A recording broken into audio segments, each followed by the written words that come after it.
Hello students, कैसे हो तुम लोग। आशा करता हूँ अच्छे होंगे।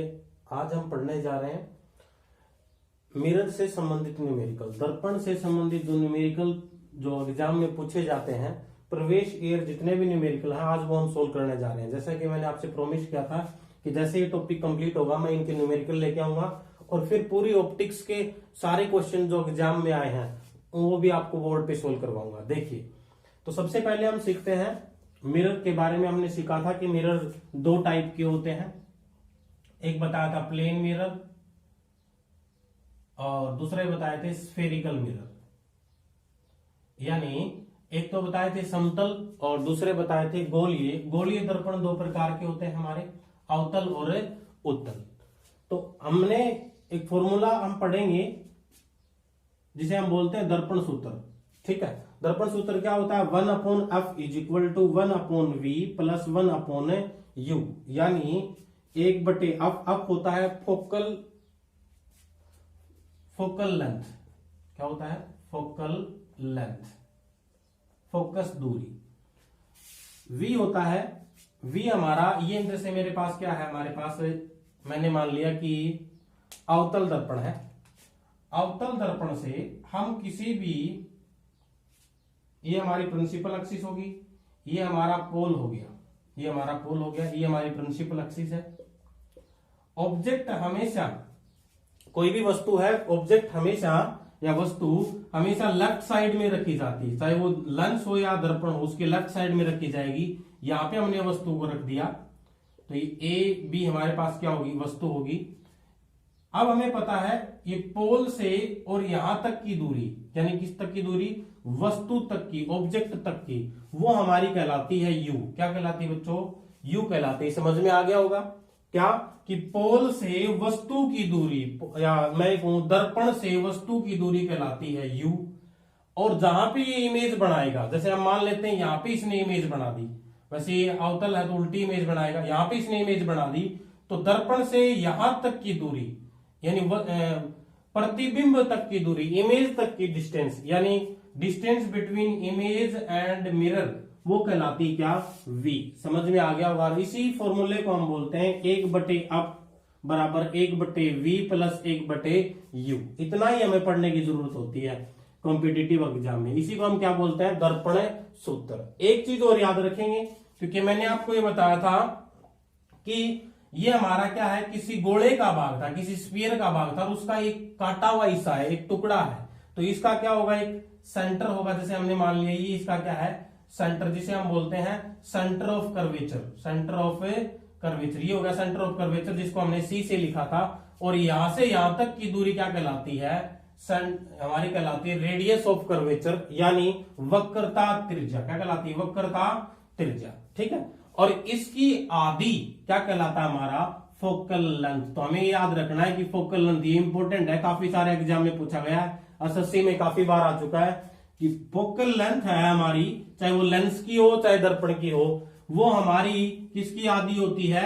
रेडियस ऑफ कर्वेचर है ना, उसके क्या होता है? हमेशा आधा होता है। तो इतना समझ में आया होगा। ठीक है, आगे हम पढ़ेंगे कि कहां पे ये अप पॉजिटिव होगा, कहां पे वी पॉजिटिव होगी, कहां पे यू पॉजिटिव होगा या नेगेटिव होगा। ठीक है, ये अगर आप सीख गए तो न्यूमेरिकल में कहीं पे कोई दिक्कत नहीं आने वाली, जिसे हम बोलते हैं साइन कन्वेंशन।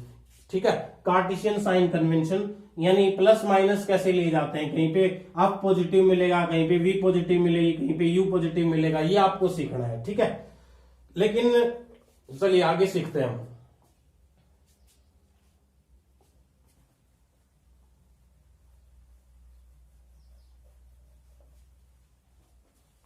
इसको हम एक बार बाद में सीखते हैं।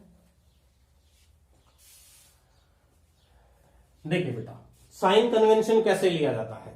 तो साइन कन्वेंशन हमें वैसे तो याद रखना है कि जिस तरफ से जितनी भी जो दूरियां हैं, जैसे मेरे पास ये दर्पण हो गया, जितनी भी दूरियां हैं ना वो पोल से मापी जाती हैं। किससे मापी जाती हैं? पोल से। अगर इस पोल से आप इस तरफ चल रहे हैं, मतलब जिस तरफ से किरणें आ रही है उससे अपोजिट चल रहे हैं, तो हर चीज माइनस ली जाएगी। अगर जिस तरफ किरण जा रही है, यानी प्रिंसिपल एक्सिस जा रही है, उस डायरेक्शन में आप जा रहे हैं तो क्या लिया जाएगा? प्लस। ठीक है, ये होता है हमारा साइंटिफिक साइन कन्वेंशन। लेकिन हमें जस्ट इतना याद रखना है कि हम ग्राफ पढ़ते आए बचपन से ही, तो ये हमारा ओरिजिन होता है। इस ओरिजिन से ऊपर तो चलेंगे हम, यानी इससे पोल से ऊपर चलेंगे तो जितनी भी दूरियां होंगी वो पॉजिटिव ली जाएंगी, जितनी भी डिस्टेंस होगी पॉजिटिव ली जाएंगी।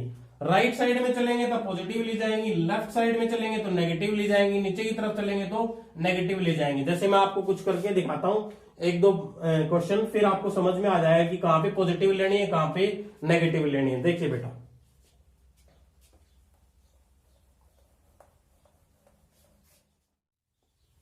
चलिए बेटा आइए देखिए साइन कन्वेंशन कैसे लेते हैं। तो मैंने आपको साइंटिफिक साइन कन्वेंशन तो बताया, अगर रेडिएशन जिस तरफ से आ रही है, मतलब इंसिडेंट रे जिस तरफ से आ रही है, अगर आप उसी दिशा में जा रहे हैं तो पॉजिटिव लेंगे, इससे उल्टी दिशा में आ रहे हैं तो नेगेटिव लेंगे।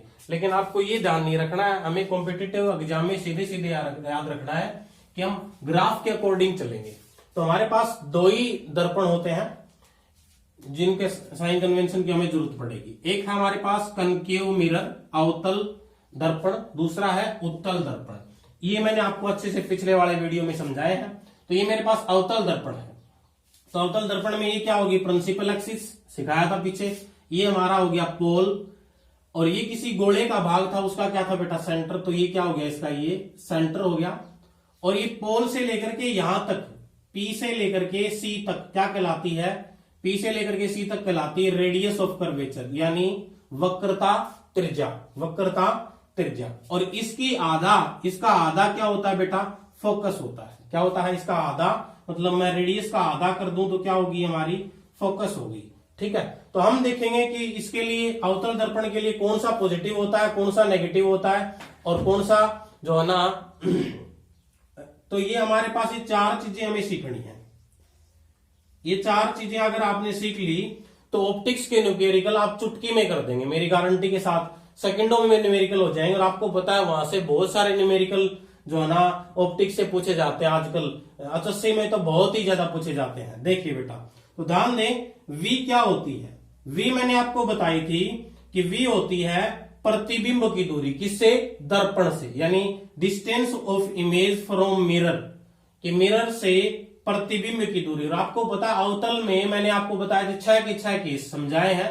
अवतल में एक केस को छोड़ के बाकी 6 केस किस तरफ बनते हैं बेटा, लेफ्ट साइड में। और लेफ्ट साइड में मैंने आपको ग्राफ में समझाया कि ग्राफ में इस तरफ चलेंगे तो पॉजिटिव, इस तरफ चलेंगे लेफ्ट में तो नेगेटिव, ऊपर चलेंगे तो पॉजिटिव, नीचे चलेंगे तो नेगेटिव। तो लेफ्ट में चल रहे हैं तो 5 केस में वी क्या होगी, नेगेटिव होगी। एक केस ऐसा होगा जिसके अंदर वी क्या होगी बेटा, पॉजिटिव। मतलब वी है ना वो क्या रहनी है, अवतल के लिए मोस्ट ऑफ क्या रहनी है, नेगेटिव। यू हमेशा, क्योंकि वस्तु हमेशा लेफ्ट में ही रखी जाती है, लेफ्ट में रखेंगे तो आपको पता है लेफ्ट से आपको दूरी मापनी पड़ेगी, तो यू हमेशा प्रत्येक वस्तु के लिए क्या रहनी है, नेगेटिव। अफ की बात करेंगे, अब की बात करेंगे तो अवतल दर्पण इस तरफ घूमेगा लेफ्ट साइड में, इसकी रेडियस ऑफ कर्वेचर किस तरफ होगी, लेफ्ट साइड में, तो इसका मतलब फोकस भी इसी तरफ होगा। तो अवतल के लिए ये फोकस भी क्या रहता है, हमेशा ही क्या रहता है बेटा, नेगेटिव। नोट्स में लिख लेना आराम से। ये आर की बात करें तो आर भी क्या रहेगा, इस तरफ होगा, तो हमेशा क्या रहेगी, नेगेटिव। यानी अवतल के लिए एक केस में ही वी क्या हो सकती है, पॉजिटिव, अदरवाइज ये क्या रहनी है, सभी क्या रहने हैं, नेगेटिव। उत्तल की बात करें तो उत्तल में फोकस किस तरफ है भाई, राइट साइड में है पोल से, तो फोकस भी पॉजिटिव होगा, आर भी क्या होगी, पॉजिटिव होगी। और इमेज जो है ना, अगर हम बात करें वी, यू इस तरफ होती है हमारे लेफ्ट साइड में रखते हैं, तो यू तो सबके लिए नेगेटिव होती है, चाहे लेंस हो चाहे हमारे पास मिरर हो, सभी के लिए क्या होती है, नेगेटिव। इसके लिए एफ क्या होगी, पॉजिटिव होगी, किसके लिए, उत्तल दर्पण के लिए। आर भी क्या हो गया, पॉजिटिव हो गया। वी, अब वी आपको याद करनी है, पीछे का वीडियो रिमाइंड करेंगे, उसमें मैंने आपको उत्तल दर्पण की इमेज करवाई थी, उत्तल दर्पण की इमेज करवाई थी, 2 इमेज करवाई थी। तो आपको ये याद रखना है कि कहां पे इमेज बनती है, तो इमेज इस तरफ बनती है राइट साइड में, तो राइट साइड में बनती है, तो वी हमेशा इसके लिए क्या रहनी है, उत्तल दर्पण के लिए क्या रहनी है बेटा, पॉजिटिव। ठीक है, तो ये अगर ये चीजें आपको क्लियर होगी तो आगे हम बढ़ेंगे, अब न्यूमेरिकल सीखेंगे सीधे। लेकिन उससे पहले एक छोटी सी चीज है, मैग्निफिकेशन, आवर्धन क्षमता, वो सीखते हैं। चलिए देखिए बेटा,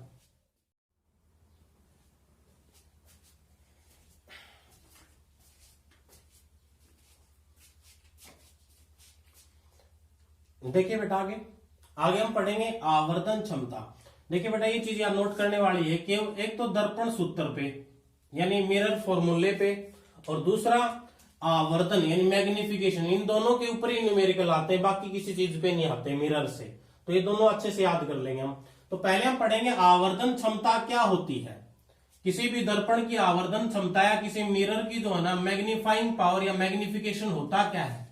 तो ये आपको याद रखना है कि मेरे पास, मैं मान लेता हूं ये मेरे पास एक ऑब्जेक्ट है 5 सेंटीमीटर का। अब एक मिरर तो ऐसा होगा जो इसको बड़ा दिखाएगा, एक मिरर ऐसा होगा जो इसको छोटा दिखाएगा, और एक मिरर ऐसा होगा जो इसकी सेम साइज दिखाएगा। ठीक है, तो किसी वस्तु की साइज को बढ़ा देना, मतलब प्रतिबिंब में, इमेज में साइज को बढ़ा देना या घटा देना, वही क्या कहलाता है, आवर्धन क्षमता। यानी किसी वस्तु का प्रतिबिंब बड़ा या छोटा कर देना, ये क्या होता है, आवर्धन क्षमता होता है। और ये क्षमता अलग अलग होगी। ठीक है, तो मैग्निफिकेशन को हम डिनोट किससे करते हैं साइंस में या फिजिक्स में हम डिनोट करते हैं अम से। होता क्या इसका फॉर्मूला, इसका फॉर्मूला होता है कि it is the ratio of height of image upon height of object, यानी h डैश अपॉन h, यानी ऊपर होता है प्रतिबिंब की ऊंचाई बटे में वस्तु की ऊंचाई। प्रतिबिंब की ऊंचाई और वस्तु की ऊंचाई का अनुपात ही क्या कहलाता है, आवर्धन कहलाता है। और इसी का फॉर्मूला होता है बेटा v अपॉन u, यानी दो फॉर्मूले हुए, एक तो हुआ मैग्निफिकेशन का क्या, h डैश अपॉन h, एक हुआ v अपॉन u। दोनों अच्छे से समझ में आ गया होगा कि किसी वस्तु की ऊंचाई बढ़ा देना या घटा देना ही क्या कहलाता है, आवर्धन मैग्निफिकेशन कहलाता है। और ये होता कितना है, तो हाइट ऑफ इमेज बटे में हाइट ऑफ ऑब्जेक्ट, यानी प्रतिबिंब की ऊंचाई बटे में वस्तु की ऊंचाई। तो ये इसी से हमारा डिसाइड होगा कि इमेज कैसी है, बड़ी है छोटी, ये तो डिसाइड होगा ही होगा, या बराबर साइज की है। प्लस में ये भी डिसाइड होगा कि उसकी नेचर कैसी है, प्रकृति कैसी है। क्योंकि हमने पढ़ा इमेज दो टाइप की होती है, एक होती है वास्तविक और उल्टी, और दूसरी होती है आभासी और सीधी, आभासी और सीधी। तो आपको ये नोट करके लिख लेना है कि अगर दर्पण के अंदर, मिरर के अंदर मैग्निफिकेशन जब हम निकालेंगे न्यूमेरिकल के अंदर, तो प्लस आ गया, तो इमेज कैसी बताएंगे, तो इमेज हम बताएंगे आभासी। कैसी बताएंगे, आभासी प्लस में सीधी, आभासी प्लस में सीधी। तो ये नोट कर लेंगे आराम से।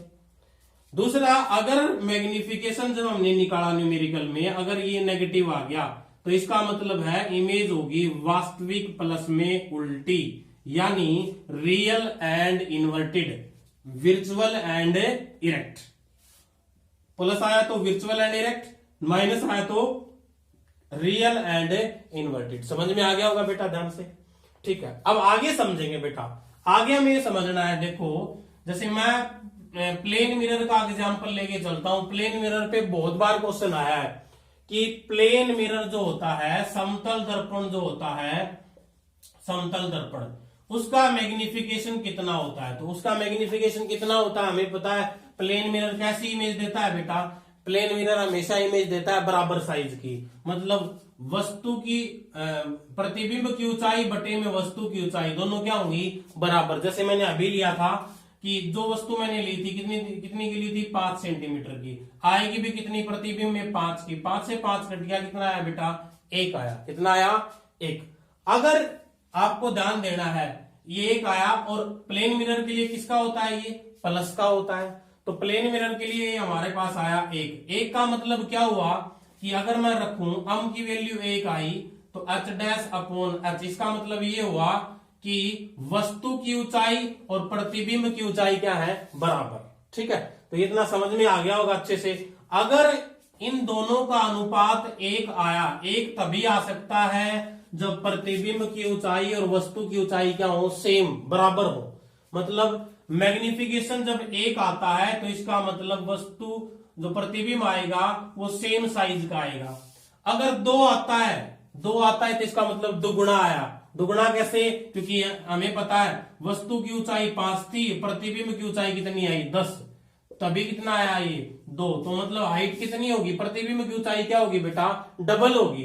तो ये आपने को याद रखना है, डबल आया तो दुगुना है, तीन आया तो ट्रिपल है, मतलब 3 गुणा है, 4 आया तो 4 गुणा है। समझ में आ गया होगा।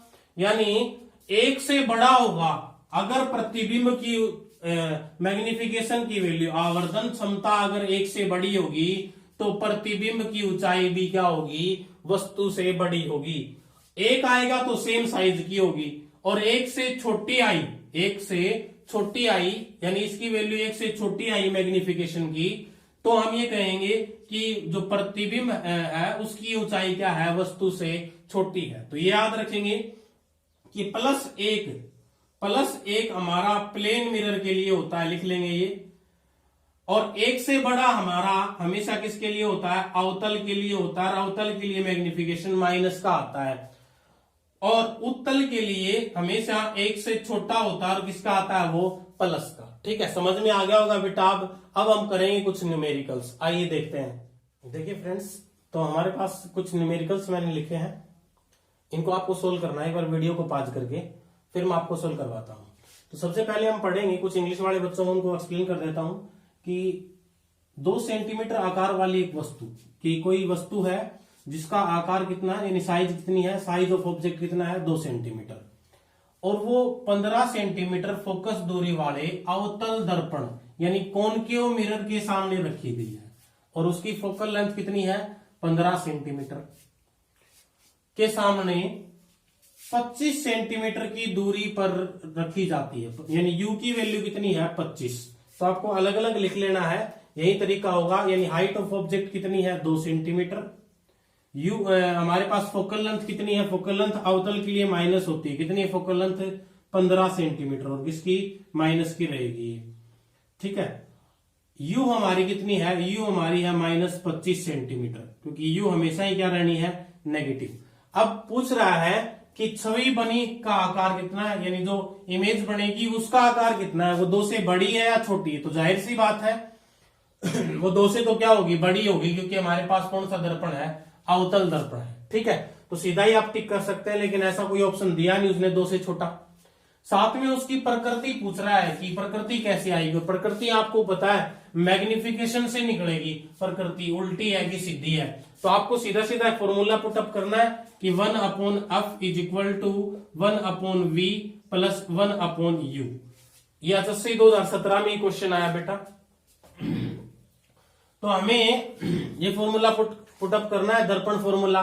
साथ में हमें पता है कि हमें प्रकृति के लिए और साइज के लिए हमें क्या निकालना पड़ेगा, हम मैग्निफिकेशन निकालने पड़ेगा, जो कितना होता है, v/u होता है। क्या होता है, v/u। यानी हमारे पास u की वैल्यू तो है, लेकिन किसकी वैल्यू नहीं है, v की वैल्यू। बस v की वैल्यू निकालनी, झट से न्यूमेरिकल आ जाएगा हमारे पास। क्या आएगा, इधर क्या आ जाएगा, ये नेगेटिव। यानी कितनी आई हमारे पास, अगर मैं इसको सोल्व करूं तो हमारे पास क्या आ जाएगा, 1/v is equal to 1/f minus 1/u। तो यहाँ पे अगर मैं वैल्यू पुटअप करूं तो ये कितना है, -15 सेंटीमीटर, -15 सेंटीमीटर। u की वैल्यू कितनी है, -25 सेंटीमीटर, -25। तो माइनस माइनस क्या हो गया हमारा, ये प्लस हो गया। आराम से कर पाएंगे। एक बार वीडियो को पॉज कीजिए, इससे आगे सोल्व करके देखिए, v की वैल्यू आ जाएगी। देखिए बेटा, हो गया होगा। देखो ध्यान से, क्या है हमारा, एलसीएम निकाल लेना है और कुछ नहीं करना है। यहाँ पे एलसीएम कितना आया, 75 एलसीएम आ जाएगा। तो 15 का 75 यानी -5 और 75 यानी +3। यहां से हमारे पास कितना आया, यहां से हमारे पास आया -2/75, यानी अगर ये हमारी वैल्यू है 1/v की। उल्टा करेंगे तो क्या आ गया, v इज इक्वल टू कितना आया हमारे पास, v इज इक्वल टू आया कि 75/2, यानी -75/2 आया हमारे पास, -75/2। कर लेंगे आराम से, कोई दिक्कत नहीं है। ठीक है, तो हमारे पास अगर इसको हम काटें तो कितना आ जाएगा, 2 3 6, 1 और हमारे पास बच जाएगा 37.5। ये किसका है, माइनस का। ठीक है, u की वैल्यू हमारे पास ऑलरेडी है, यानी कितनी है, 25 सेंटीमीटर। हमें सिर्फ किसकी वैल्यू चाहिए, हमें किसकी वैल्यू निकालनी है, हमें वैल्यू निकालनी है किसकी, हमारी मैग्निफिकेशन की। तो मैग्निफिकेशन की वैल्यू कितनी आ जाएगी, v/u। v की वैल्यू कितनी है, -75/2, -75/2, और यहाँ पे u की वैल्यू कितनी है, माइनस की है, और माइनस की कितनी आ गई, 25। तो 25 या तो 3/2 यानी कितनी आ गई 1.5, 1 से बड़ी आई है, ठीक है। और साथ में आपको पता है माइनस माइनस क्या हो गया प्लस। एक चीज याद रखेंगे फ्रेंड्स कि आम की वैल्यू, मैग्निफिकेशन की वैल्यू है ना दर्पण के लिए कितनी होती है -v/u, -v/u। तो हमारे पास ये प्लस हो गया था ऑलरेडी, ठीक है। वो पीछे मैंने थोड़ी मिस्टेक की है, वहां पे आप सोल्व कर लेना। वहां पे कितनी होती है, आम की वैल्यू होती है, मैग्निफिकेशन की वैल्यू होती है -v/u। तो यहां से क्या आया, यहां से ये तो प्लस हो गया, लेकिन बाहर जो माइनस था वो रह गया, यानी हमारी जो वैल्यू आई मैग्निफिकेशन की वो कैसी आई, माइनस की आई। और माइनस की वैल्यू अगर आई तो हमारे पास कैसी इमेज होगी, वास्तविक और उल्टी होगी। तो हमारे पास कौन सी इमेज होगी, ये दो ऑप्शन तो कट गए। लंबवत का मतलब सीधी होती है, इरेक्ट, ठीक है। आई कितनी, तो हमारे पास पता है हम की वैल्यू कितनी 1.5, हमें पता है h'/h। तो h दे रखा है, h' निकालना है। h कितनी है भाई 2 है, मल्टीप्लाई करोगे कितना आया 15 दूनी 30 यानी 3 सेंटीमीटर। तो आराम से कर पाएंगे, हमारा आंसर क्या होगा 3 सेंटीमीटर और उल्टी, ठीक है। ऐसे ही न्यूमेरिकल और भी दे रखे होंगे आपकी बुक्स में, सोल्व कीजिए, कमेंट बॉक्स में कमेंट कीजिए अगर समझ में ना आए तो। चलिए अगला न्यूमेरिकल देखते हैं हम। अगले न्यूमेरिकल में क्या है, तो अगले न्यूमेरिकल में भी कुछ खास है नहीं, आपको ध्यान से पढ़ना है और सारी चीजें लिख देनी है, बस आराम से कर पाएंगे फिर। तो सबसे पहले हम पढ़ें, एक वस्तु अवतल दर्पण के सामने 16 सेंटीमीटर की दूरी पर रखी गई है। ये 16 सेंटीमीटर की दूरी पर रखी गई है, इसका मतलब किसकी दूरी बता रहा है, वस्तु की, यानी u की वैल्यू है कितनी -16 सेंटीमीटर, क्योंकि u की वैल्यू हमेशा ही किसकी रहनी है, माइनस की रहनी है, ठीक है, -16 सेंटीमीटर। प्रतिबिंब की दूरी आगे बता रहा है कि एक वस्तु अवतल दर्पण के सामने 16 सेंटीमीटर की दूरी पर रखी गई है, प्रतिबिंब 8 सेंटीमीटर की दूरी पर बनता है। यानी प्रतिबिंब यानी जो इमेज हमारी v है वो कितनी दूरी पे बनता है, v हमारी बनती है 8 सेंटीमीटर पे। और अवतल दर्पण में हमारी v क्या रहती है, मोस्टली क्या रहती है, नेगेटिव रहती है, एक केस में पॉजिटिव होती है। यदि वस्तु को 12 सेंटीमीटर दूर कर दी जाए, यदि वस्तु और 12 सेंटीमीटर दूर कर दी जाए तो प्रतिबिंब कितनी दूरी पर बनेगा, ये आपको बताना है। इसके लिए 4 ऑप्शन है, एक बार वीडियो को पॉज कीजिए और फिर सोल्व करके देखिए, अगर समझ में ना आए तो मैं सोल्व करवाता हूं। फिर इसमें 2 केस बनेंगे अलग अलग, ठीक है, न्यूमेरिकल थोड़ा सा अलग है। तो हमारे पास कितना हो जाएगा कि हम देखें तो इमेज कितनी दूरी पे बनी है, पहले हम अगर वस्तु देखें तो कितनी दूरी पे रखी है, -16 सेंटीमीटर पे, -16 सेंटीमीटर पे। u हमारी कितनी है, u हमारी दे रखी है 8 सेंटीमीटर, तो v हमारी दे रखी है 8 सेंटीमीटर, तो ये 8 सेंटीमीटर हो गया। पहले इससे फोकल लेंथ निकाल लेंगे। सेकंड केस में क्या करेंगे कि वस्तु को कितनी दूरी पे रखा है 12 सेंटीमीटर, फिर हमारे पास क्या पूछ रहा है, v पूछ रहा है, तो v निकाल लेंगे हम। तो कैसे आएगा हमारे पास की फॉर्मूला वही 1/f = 1/v प्लस 1/u। हमें फोकल अफ निकालना है, तो अफ निकालेंगे तो कितना आएगा हमारे पास, अब निकालेंगे तो -1/8 और -1/16, ठीक है। तो हमारे पास एलसीएम कितना आ जाएगा, 16 आ जाएगा, आराम से कर पाएंगे एलसीएम निकाल करके। तो -3/16 किसकी वैल्यू आई, ये 1/f की आई।